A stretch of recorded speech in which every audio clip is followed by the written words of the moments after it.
আমি হিন্দি ভাষাও ভালোবাসি, বারবার বলছি, অন্য কোনো ভাষার বিরুদ্ধে আমার কোনো অসম্মান নেই। আমাদের 22 লক্ষ পরিযায়ী শ্রমিক যারা স্কিল ডেকে নিয়ে যান, তারা চলে আসলে আপনাদের কাজ চলবে না। আর আমার এখানেও তো 1.5 কোটি ভাই বোনেরা আছেন যারা বিভিন্ন রাজ্যের, কই তাদের তো কোনো অসুবিধা হয় না। তাহলে আপনারা কেন বাংলা ভাষার উপর সন্ত্রাস করবেন? আমরা এর জবাব চাই, জবাব দিতে হবে। দরকার হলে আবার ভাষা আন্দোলন হবে।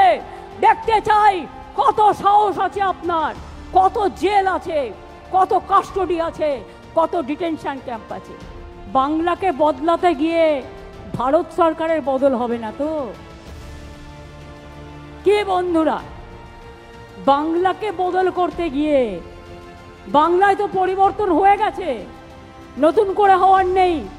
দিল্লিতে পরিবর্তন করার আছে, আগামী দিন দিল্লিকে পরিবর্তন করতে হবে। তা বাংলা হচ্ছে জন্মভূমি, বাংলা হচ্ছে তার ভিত্তিপ্রস্তর। আজকে ফাউন্ডেশন স্টোন ইনাগুরেশন করলাম দিল্লিকে উৎখাত করবার। আজকে শহীদ স্মরণে, শহীদ রক্তে তর্পণ করে বলছি, তোমরা যতক্ষণ বিদায় না নিচ্ছ, আমাদের তো থামবে না লড়াই, আমাদের লড়াই থামবে না, আমাদের লড়াই থামবে না। বাংলায় কথা বলা মানে বাংলাদেশি নয়। আর বাংলাদেশে কেউ হলে তোমার বিএসএফ কি করছিল? কচুরিপানায় সাঁতার কাটছিল? জিজ্ঞেস করুন, কোথা থেকে এলো রোহিঙ্গা? এত রোহিঙ্গাই দেশে নেই, সারা পৃথিবীতে নেই। বলে দিচ্ছে 17 লক্ষ লোকের নাম কাটতে হবে। কে তোমরা এক একজন শুনি? কোথা থেকে এসছো? অর্ধ শক্তি, গর্ধ শক্তি,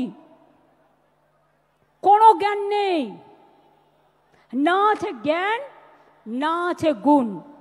27শে জুলাই থেকে একেবারে টানা ইলেকশন পর্যন্ত ভাষার ওপর সন্ত্রাস, বাংলা ভাষার ওপর সন্ত্রাস মানছি না, মানব না।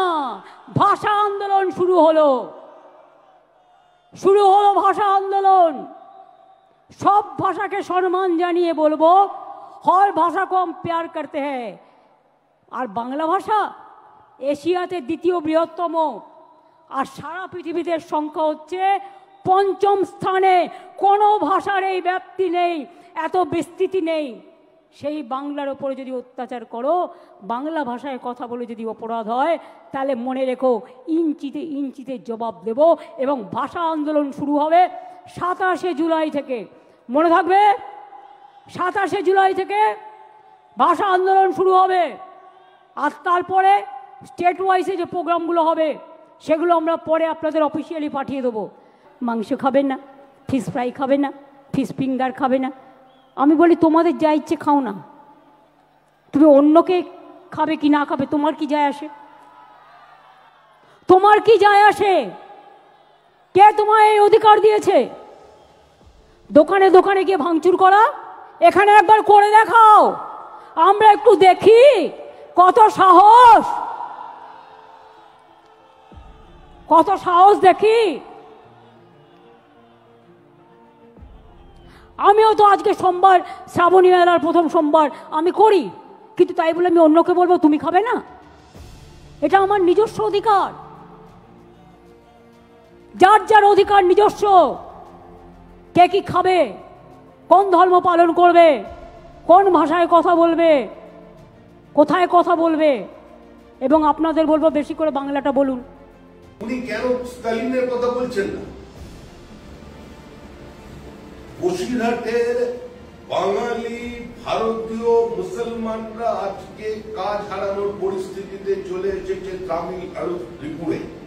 মুসলিম অনুপ্রবেশকারীকে নিয়ে এসে পশ্চিমবঙ্গে ফেক আধার কার্ড বানিয়ে দেবেন, রেশন কার্ড বানিয়ে দেবেন, আর তারা সেই কাজ দিয়ে বিভিন্ন জায়গায় গিয়ে কাজ করবে। আর রেডে ধরা পড়লে তাদের বাংলাদেশি বলে চিহ্নিত হয়ে যাবে। আর তাদের যদি ডিটেক্টেড রিপোর্ট করবার ব্যবস্থা হয়, মুখ্যমন্ত্রী বলবেন বাঙালিদের ওপর আক্রমণ।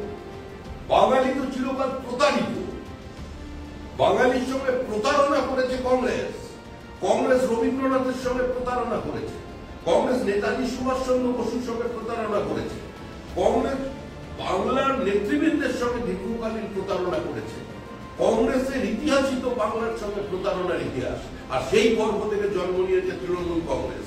নামের পাশে কংগ্রেস আছে শব্দটা এখনো ফেলতে পারে। কিন্তু দাদা আজকে সারাদিনে আমরা দেখলাম যে মুখ্যমন্ত্রী মমতা বন্দ্যোপাধ্যায় তার বক্তব্যে একবারও কংগ্রেসের নাম দিলেন না, তিনি বাম আর বিজেপি একসঙ্গে বললেন। তো সেক্ষেত্রে যারা শ্যাম কি বলছেন ওটা কি? ওটা মানে ওর দলের লোকের কথা বলছে, তাহলে আমার জানা ছিল না। আমি বুঝতে আমার একটু বোঝার ভুল হয়েছে।